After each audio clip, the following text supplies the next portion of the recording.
Hello, it is your sleepless god, back with What If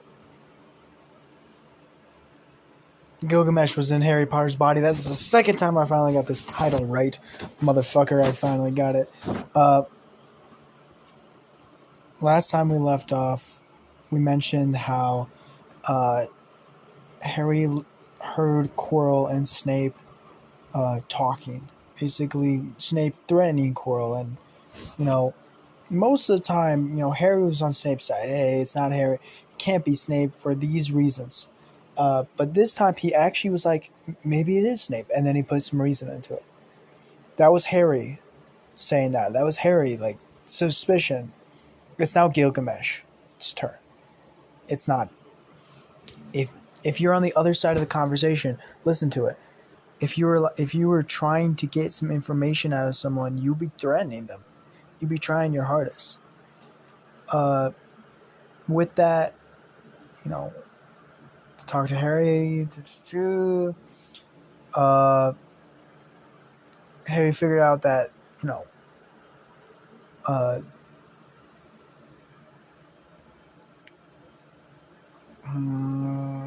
what's his name? Hagrid was getting books on magical creatures, particularly dragons, uh, and that figured out, okay, don't be stupid here.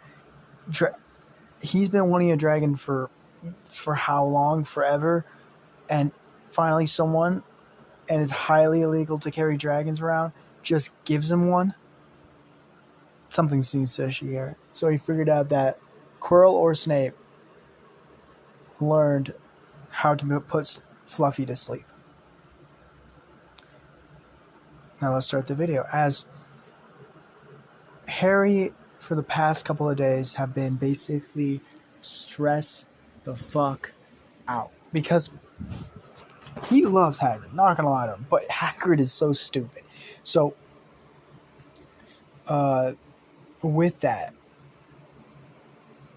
he's been overcautious, over listening, overdoing things. He's been pushing himself to the absolute limit. Also, he finally got Hagrid to give up Norbert, and that took enough of his goddamn patience. So he finally got Hagrid to put away with Norbert, and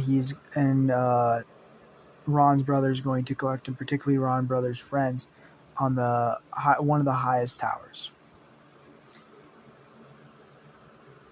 As he's in Snape's class writing down notes as he feels a presence into his head. A thing that's not supposed to be there. So guess what he does? He does a little bit of funny. He shows him a castle. He puts him into a room.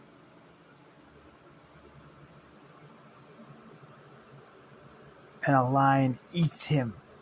And just, you see Snape's eyes go wide as he realized Snape tried to do legitimacy on him. As he smiles. Stupid Snape. If that could work,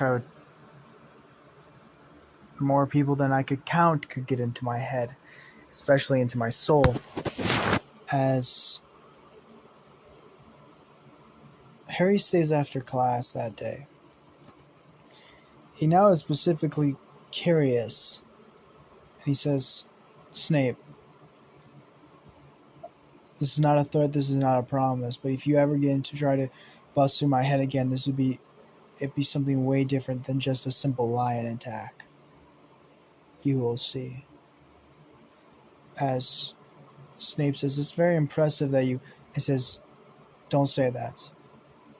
You'd be saying that a lot if I was normal. But I am not. So it's not quite impressive at all. Now, please, don't try to force your ideals on me, or your customs, or your place.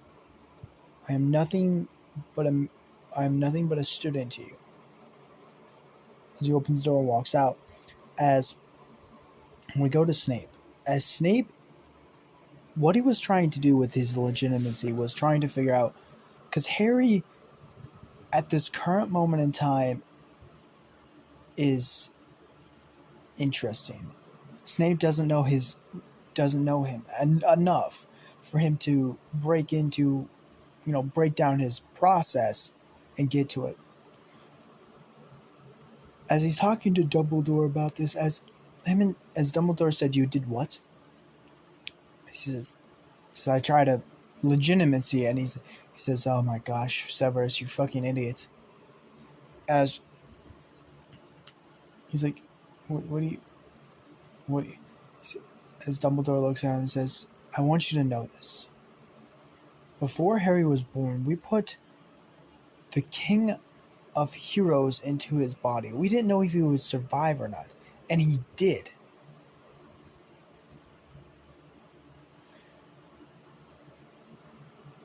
He is one of the most powerful witches and wizards ever.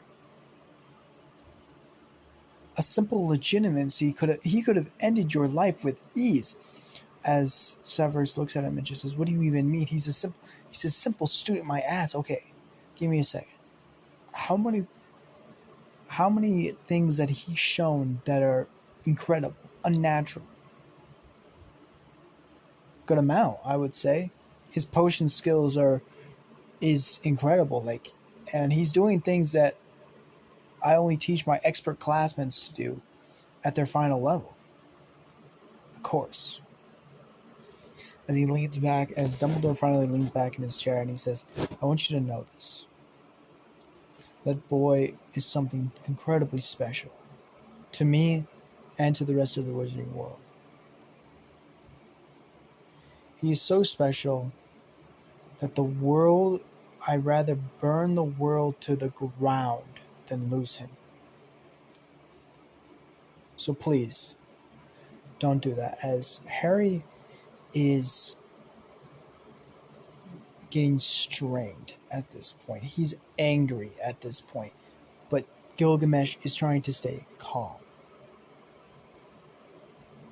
As both personalities, Harry, brash, angry, wanting to do things on just instantaneous reaction, and Gilgamesh, confident, laid back more, and willing to plan out, is now combining together. As it is the final day, as Ron told him some terrible news that Draco Malfoy has maybe even heard him,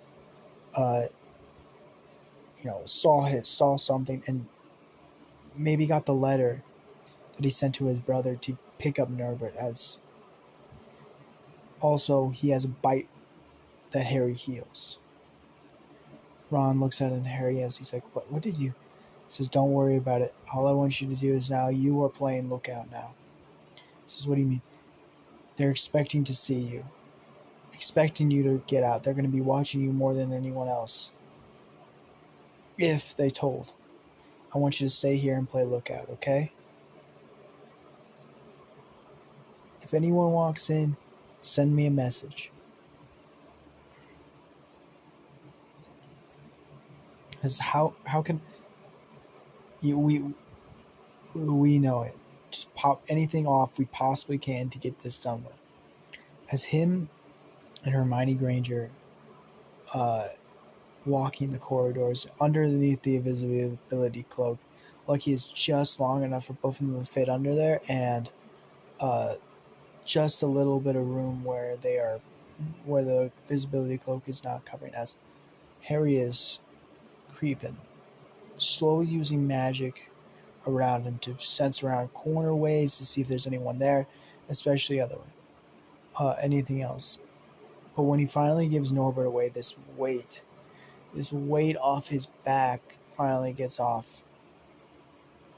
As he gives the cloak to Hermione and says, "Please go back to the common room." He says, "What are you going to be doing?" "I have something interesting I got to do." And he jumps off of it, starting to fly slowly as Hermione like leaches forward like, hey, as he opens a little window of the castle. I'll be back there in a little bit. As he finally walks through the third room corridor. Fluffy's asleep. He jumps down. He feels vein lines keep his body as he stays calm like he's been doing for a while now. He walks and walks, grabs the key, unlocks the door, sees the dead troll, grabs the potions, drinks one of them. As he walks into the room as he sees Quirrell sitting by the mirror, almost slamming the mirror with his fist. As he sits down and he says, Quirrell, I didn't expect you to be this, in the words that I would like, brazen. As Quirrell turns back, almost scared, realizing it's him, he says, but as he says, don't call me that, you insolent fool. You let the darkest lord in the world attach to your fucking back of your head, and you call me boy. As he stands up, I want you to know this as he gets closer. I expected you for a while, actually. Too cowardice to be a teacher. Too brazen, too... the sense of the word, too cocky to be anything else. As he grabs out a chain and a whip. It almost looks like a chain whip. It is a chain whip. I should just say it's a chain whip. As Quirrell looks at him and just says, Harry Potter, the boy who lived. As he sees, as the chain pops out, as he starts swinging it, as it starts getting hotter and hotter, you see fire. So, you think you can survive it? Boom! Massive explosion hit as rocks start to fall, as he starts to run, as the chain wraps around his waist, as Voldemort grabs his wand and casts a spell. You see the explosion doesn't hurt him as bad, but it still shocks him back and knocks him back to a wall. As he says, Fool, cast spells! As chain whip wraps around his arm and goes boom, ripping his arm completely off. As Quirrell screams about pain as it wraps around his neck, as you see the ghostly presence of Voldemort get out as kaboom rips off his head. As this is the breakdown of it. Many teachers go down and realize that Quirrell was the enemy. Particular Snape shows out his evidence of what's going on and how he, processed this evidence. Harry was not out for the last game, so everything goes out kind of normally, and Gryffindor wins the House Club.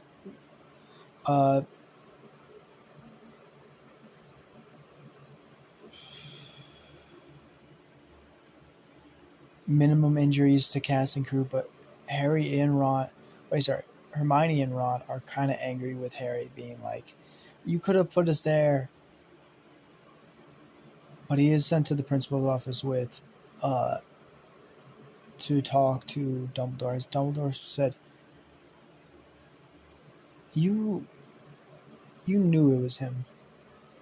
For a while. Said, very much so.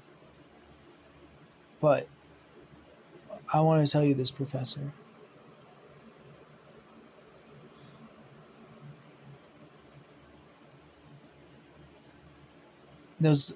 All those defenses that you had were useless because you could have just put it in the mirror. As he smiles and says, I'm happy you noticed that. As he leaves, as Snape pops out and says, we must talk. As this is where we're going to end the video now. I hope you guys like it. and I'll see you guys later. Goodbye.